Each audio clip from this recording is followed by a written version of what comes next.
So నాదే తప్పని అర్థమైంది, తొందరపడ్డానని అర్థమైంది.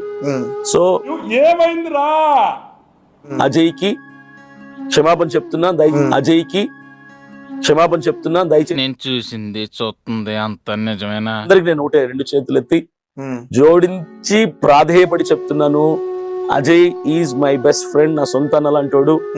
అప్పుడే చుట్టాలైపోయారేమిట్రా? అజయ్ అంటే నాకు చాలా ఇష్టం, నన్ను సొంత ఇంటి మనిషిలా చూసుకుంటాను.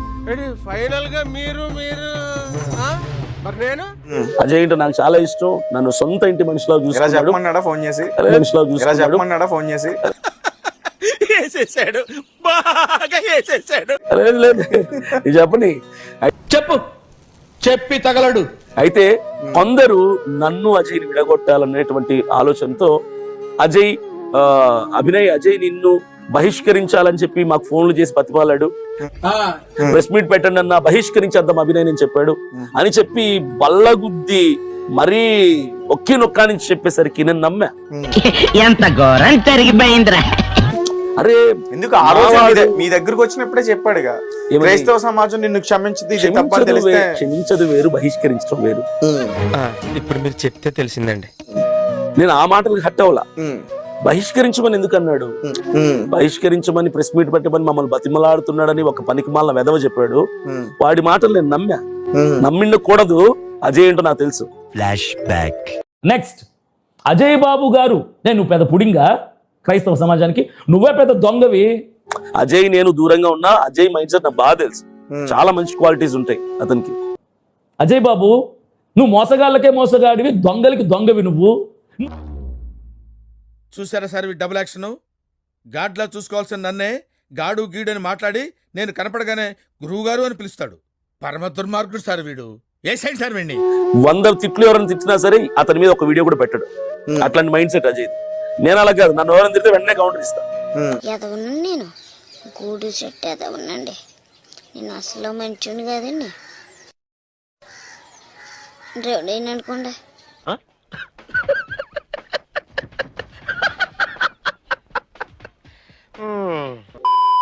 ఇలాంటి మనిషి ఎందుకు ఇలా చేశాడని నేను అజయ్ని అడిగి ఉండాల్సింది. ఎందుకు అజయ్ ఇలా చెప్పావంట, బహిష్కరించ అడుగుంటే బాగుండేది. నీతో సహవాసం అయిన తర్వాత నేను చెడిపోయాని చెప్పి అందరు నన్ను అంటారు. అడగకుండా నేను లైవ్ లో స్లిప్ అయిపోయి మాట్లాడేశాను.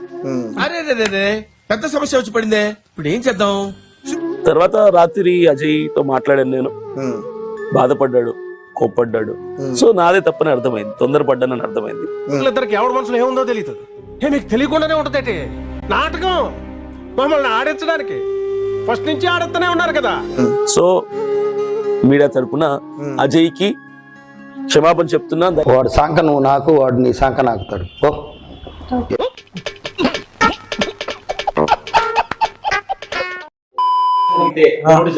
దాడి జరిగింది లేదా నేనే చేసుకున్నా అనుకుందాం ఒక నిమిషం. అరే దొంగలని మీరే భలే ఒప్పుకున్నారా? నేనే చేసుకుంటే నా మీద ఏ సెక్షన్ పెట్టాలి, దేనికోసం నన్ను రిమాండ్ చేయాలి, దేనికోసం నన్ను శిక్షించాలి? అనే వ్యక్తి ప్రొపగండా అవ్వాలనుకున్నాడు, హైలైట్ అవ్వాలనుకున్నాడు, అట్ ది సేమ్ టైం ఇతర మతాలని బ్లేమ్ చేయాలనుకున్నాడు. ఇలా ఊరుకుంటే లాభం లేదు మామ, నేను చంపి జైలుకి వెళ్ళిపోతా. ఎగ్జాంపుల్, దాడి చేసే వాళ్ళు, నన్ను చంపనీకి వచ్చిన వాళ్ళు జై శ్రీరామ్ అన్నారు అని అన్నాను. కొంచెం సిగ్గుండాలి కదా ఇప్పుడు నేను చెప్తాను. మనుషులేనా అసలు? అది నువ్వు చెప్పు. పాములు పట్టేవాడు పాము కాటికే పోయినట్టు కళా వైద్యుడు కళా వైద్యం వికటించి కాళ్ళు చేతులు పోగొట్టుకున్నాడు. ఏం ఫీల్ ఉండదు మామయ్య. సిగ్నేచర్ స్టూడియో ద్వారా మీ కెమెరాలో నేను షర్ట్ తీసి అక్కడ గాయాన్ని చూపిస్తా. నేను చూపిస్తా. చూపించు. మీరేం చేస్తారు? చూపియండి. ఖచ్చితంగా చూపిస్తా. పర్లేదు చూపియండి. మీరేం చేస్తారు? ఇది డ్రామా కదా, నిజమే ఒప్పుకుంటావా? చూపియండి అంటే. ఒప్పుకుంటే నేను చూపిస్తా. మీరు నమ్మట్లేదు కదా? మీరు నమ్మట్లేదు కదా? అరే నిన్న అదే నేను చూపిస్తా.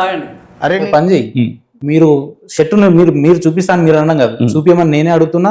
చూపించాల్సిందే, వీలైతే మీ థైస్ కూడా, మీ పాయింట్ కూడా ఇప్పండి. చెప్తున్నా ఒకసారి చూపిస్తాను. బ్లేజర్ ఇప్పండి బాబు. ఎవరే ఇప్పుడు ఒకటే కొట్టించుకుని నేను నమ్మతా. నువ్వు నమ్మటం కాదు, నీ ఛానల్ ద్వారా. సరే నమ్మండి బాబు, ఇదేదో నిజమేనంట, కొంచెం నమ్మండి. ఏమరా బాబులు మస్తు కామెడీ చేస్తుండే. అందరు చూడండి, ఆయన బ్లేజర్ ఇప్పుతున్నాడు, వీలైతే పాయింట్ కూడా ఇప్పుతాడు. ఒక్కసారి ఆ థైస్, ఆ షోల్డర్ ఎక్కడెక్కడ తగిలేదు మనం లైవ్ లో చూద్దాం. సో ప్రేక్షకులు ఒకవేళ అది నిజమైతే అది నిజమని నమ్మాల్సినంత అవసరం మన మీద ఉంటుంది, ఎందుకంటే ఆయన నమ్మమంటుంది కాబట్టి. రెడీగా ఉండండిరా. కొంచెం లేపండి, లేస్తలేదు మీది, మీది లేస్తలేదు. ఇది చెప్పాను కదా, అంటే ఇంతకాలం ఈ గుండెల్ని గుండీలు పెట్టి దాచేసాను రా. చూసావా ఈ కత్తిపోట్లు? అవి కత్తిపోట్లు కాదు, కుక్కగాట్లు. బాగా తాగే సిడీలు అనుకుని పక్కింట్లోకి వెళ్తే ఆ ఇంట్లో కుక్క ఇడి మీద పడి రక్కేసింది.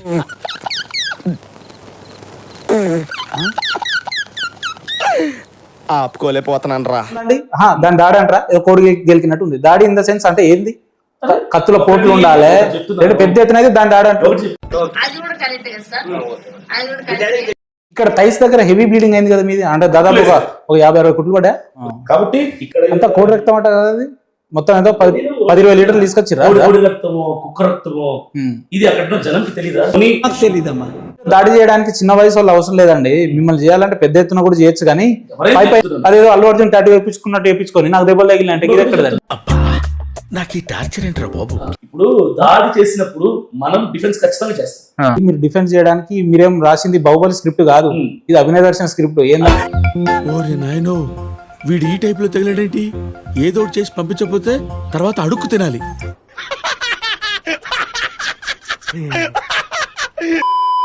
ఓకే, సెకండ్ అండి. అభినయ్ దర్శన్కి ఆల్రెడీ క్రైస్తవ సమాజంలో పేరుంది. ఏం పేరు ఉన్నది మీకు? నేను పరిచయిస్తుంది. ఏం పరిచయం? Well noted. మీరు మీ కష్టం పగవాడికి కూడా రాకూడదు గురుగారు. మరేరా మేనేజ్ చేయరా. ప్రతిరోజు మధ్యాహ్నం ఆస్పిరిన్ 75 mg టాబ్లెట్ నేను వాడతాను. దాన్ని రక్తం పల్చం చేసే మాత్రలు అంటారు. 10 మింగి బోరి. పుసుక్కున అంత మాట్లాడిందేట్రా? ఇది జరిగింది వాస్తవం. జుట్టు నిజమేనా? చెప్పు ఒకసారి. విగ్ ఇది. విగ్గా తీసేయి మరి. ఎందుకు తీసేయి మరి? ఎందుకు? కరెక్ట్ మనిషి దొరికావయ్యా. హెవీ ఇంజూర్డ్ అయ్యి నిజంగానే ఒక తలకు బలమైన గాయం తలిగో. నేను ఎక్కడైనా లోతైన గాయాలు. అరే మరి అందుకు డ్రామా చేస్తూ ఉచ్చుకోలేనట్టు. అయ్యా నేను భయపడ్డాను. వింటే కదా ఇన్నేండ్ల నా జర్నలిజం లో నాకు for the first time interview చేయాలన్న మూడు ఉత్సాహం అనిపోయినాయి. చేసే మూడు ఉత్సాహం సర్వనాశనం అయిపోతాయి. దేనికంటే వీళ్ళు నువ్వు పాస్టర్ అజయ్ పాస్టరేనా? అజయ్ పాస్టర్. చర్చ్ ఉందా? మీరిద్దరు తోడు దొంగలు అని కూడా అన్నారు బయట. ఒకటండి, ఏనుగు వెళ్తుంటే 1000 కుక్కలు మరుగుతాయి. వీడు డైలాగులు కూడా బాగానే చదువుతున్నాడు రా. నువ్వు సొల్లాపబే. కుక్కలకి సమాధానం చెప్పాల్సిన పని లేదు. వెనక్కి ఏనుగులు మీరా? ఖచ్చితంగా నేను అజయ్ ఏనుగులమే. ఏనుగులు అంటూ సింహాలు లాంటి వాళ్ళమే. సింహాలా? అవును కరెక్టే, కాకపోతే ఒక చిన్న కరెక్షన్. ముందు గ్రామ యాడ్ చేయాలి. గ్రామ సింహాలు. గ్రామ సింహం అంటే సింహం అనుకున్నారు కాదు. కుక్కలు, వీధి కుక్కలు, పిచ్చి కుక్కలు, ఊర కుక్కలు, కరిచే కుక్కలు, కరిచే కుక్కలు, ఎక్కువగా వాగి పళ్ళు రాలగొట్టించుకునే కుక్కలు.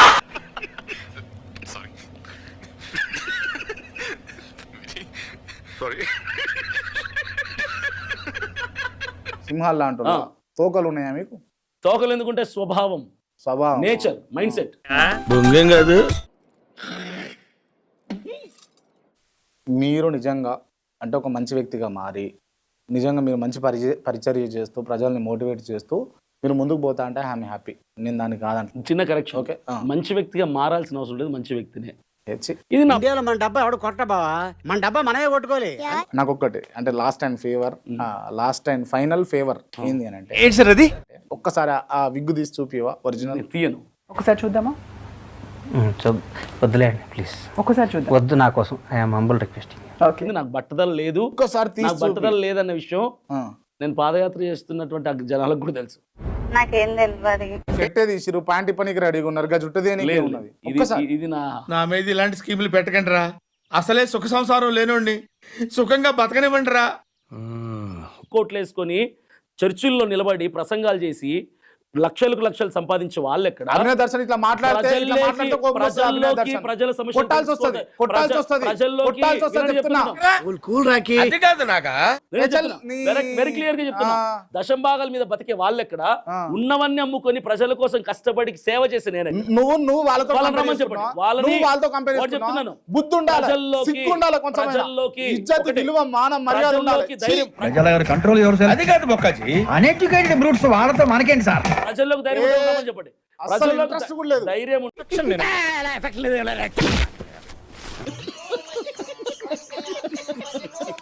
సో ఇది ఫ్రెండ్స్ ఈ రోజు వీడియో నేస్తే లైక్ చేసి ఇలాంటి మరెన్నో ఫనీ ట్రోల్స్ కోసం నా ఛానల్ ని సబ్స్క్రైబ్ చేసుకోండి. చాలా మంది వీడియో చూస్తున్నారు కానీ సబ్స్క్రైబ్ చేయట్లేదు. ప్లీజ్ దయచేసి సబ్స్క్రైబ్ చేయండి. మరొక వీడియోతో మళ్ళీ కలుద్దాం. అంతవరకు సెలవు. Bye bye. ఈ కార్యక్రమం ఇంతటితో సమాప్తం. రేపు ఇదే అలవాట్లపై మళ్ళీ కలుసుకుందాం. అంతవరకు సెలవు మరి.